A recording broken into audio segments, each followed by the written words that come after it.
꺼져가는 심지와 상한 갈대의 회복 3장 상한 갈대를 꺾지 않으시는 그리스도.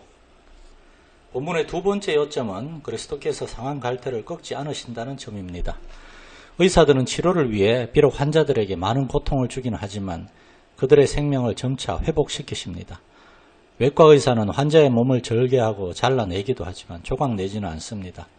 어머니는 자신의 아이가 병들고 고집 세다고 해서 그 아이를 내팽개치지는 않습니다.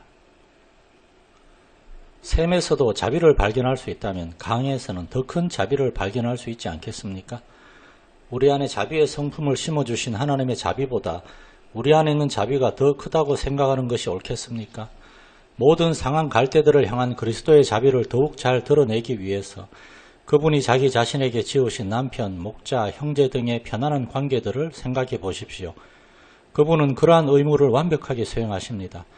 허다한 사람들도 하나님이 위에서 부르신 부르심을 그리스도의 은혜를 힘입어 수행하고 있는데 하물며 성부 하나님의 완전한 위임을 받고 그 넘치는 사랑 때문에 스스로 이러한 관계를 맺으신 그리스도께서 자신이 자원하여 맡으신 일을 완벽하게 수행하지 않으시겠습니까? 1. 그리스도의 직분에 드러나는 풍성한 자비와 긍휼. 그분이 비유로 사용하신 어린 양, 암탉 등 가장 온유한 피조물들의 이름을 생각해 보십시오. 그것은 그분의 자애로운 돌보심을 단적으로 보여줍니다.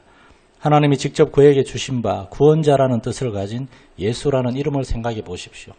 그리고 그 이름에 상응하는 그의 직무를 생각해 보십시오. 마음이 상한 자를 고치며 이사야 61장 1절. 예수님께서 세례받으실 때 그분이 비둘기와 같은 친절한 중보자임을 보이기 위해 성령께서 비둘기와 같은 모양으로 그분 위에 임하셨습니다.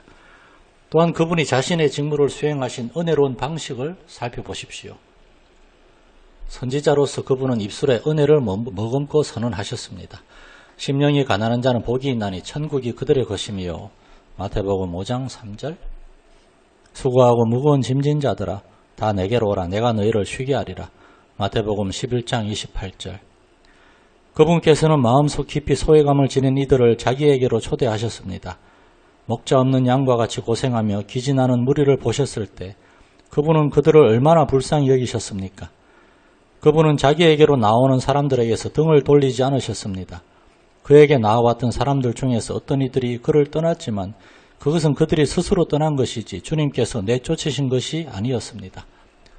그분은 자신을 대적하는 자들을 위하여 제사장으로서 대신 죽기 위해 오셨습니다. 그분은 몸으로 땅에 계시면서 제자들에게 기도의 형식을 가르쳐 주심으로써 그들이 직접 입을 열어 하나님께 부르짖도록 하셨습니다. 그리고 그들의 심령에 중보하시는 성령을 주셨습니다. 그리고 지금 그분은 연약한 백성들을 위해 하늘에서 중보하고 계십니다. 그분은 하나님의 진노와 백성들 사이에 서 계십니다. 그리고 자신을 찌른 사람들을 위해 눈물을 흘리십니다. 그분은 온유한 왕이십니다. 그분은 탄식하는 사람들이나 가난하고 고통당하는 사람들이 왕이신 그분 앞에 나오는 것을 허락해 주십니다. 그분은 영광의 광채를 가지고 계실 뿐만 아니라 자비와 긍휼의 심정도 가지고 계십니다. 또한 그분은 평강의 왕이십니다.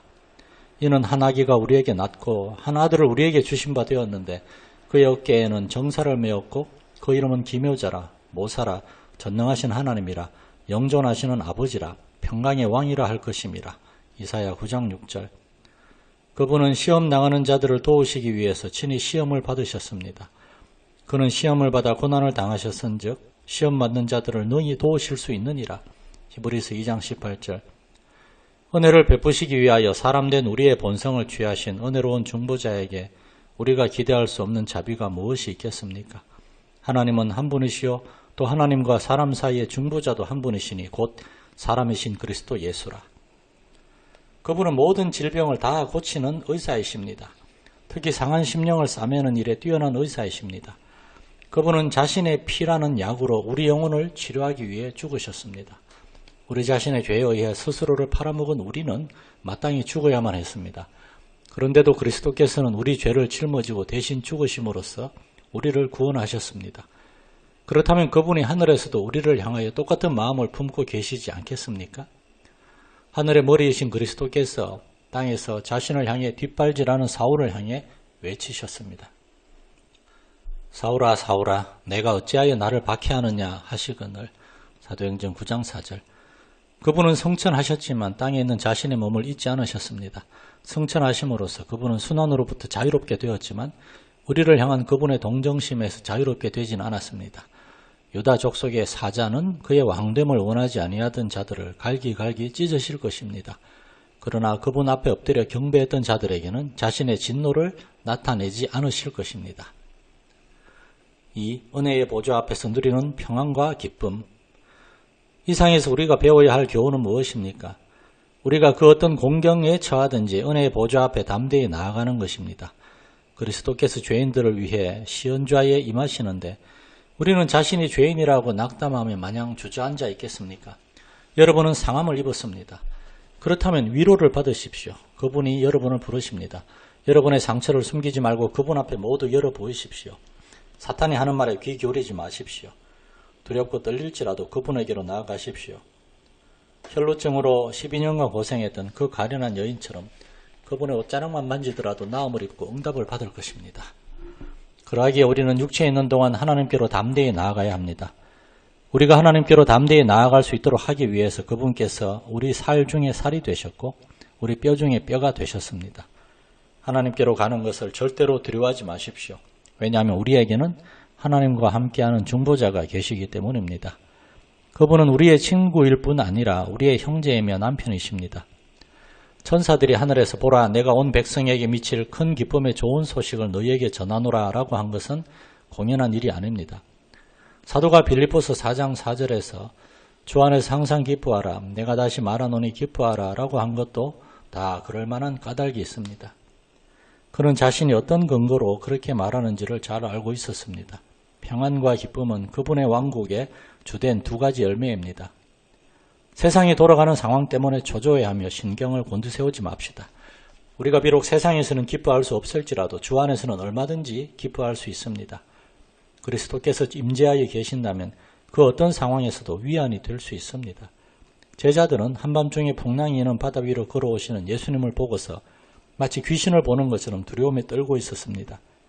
바로 그때 그리스도께서는 자신이 임재해 있는 곳에서는 두려워할 까닭이 전혀 없다는 듯이 제자들에게 말씀하셨습니다. 나니 두려워하지 말라. 마태복음 14장 27절.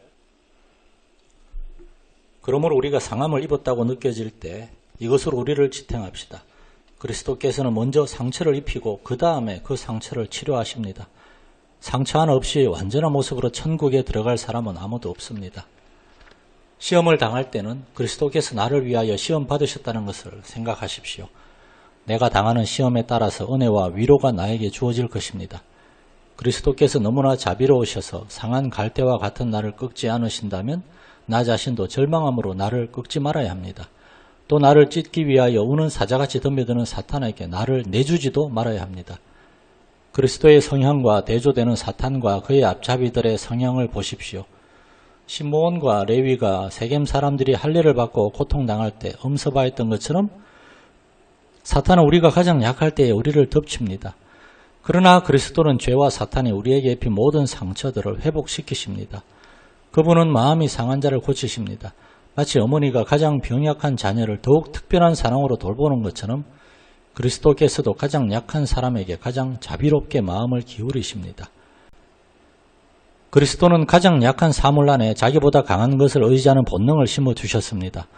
포도 덩쿨은 느릅나무에 자신을 지탱시킵니다. 가장 약한 피조물일수록 가장 견고한 피난처가 필요합니다. 그러하기에 교회는 자신의 연약함을 의식할 때 기꺼운 마음으로 신랑이신 그리스도를 의지하게 되고 자신을 그분의 날개 아래 숨깁니다. 꺼져가는 심지와 상한 갈대의 회복 3장